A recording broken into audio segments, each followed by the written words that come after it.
礼拜四早上起来，发现有一个小鸟，可能离开了那个鸟巢，蹲在我们那个葡萄树那个架里面。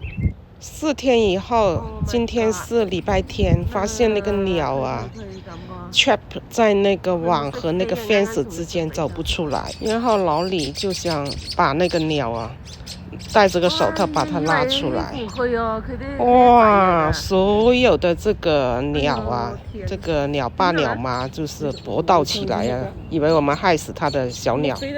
然后这个鸟把它救出来，就在这个菜园里面，但是它还是不会飞，飞不出去。也不知道它在那个里面那个铁丝网里面 trap 了多长时间。咬你先咯，嗰啲大噶。你看，后来我就是在看，它就蹲在那个草地，是菜地里面了。我说还找你。再出去5点多、6点多钟了，它可以飞起来，站在那个葡萄架上，就好像礼拜四我见了一样，在那里蹲着。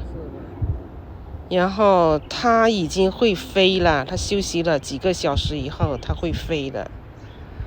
然后我发现它飞的时候，那个有一个脚是伤了，是瘸腿的。你看，它飞到那个 fence 以后，是飞走了，就是有能量了，它就是学会飞了。你看，它蹲在那里，东张西望，然后就往西飞。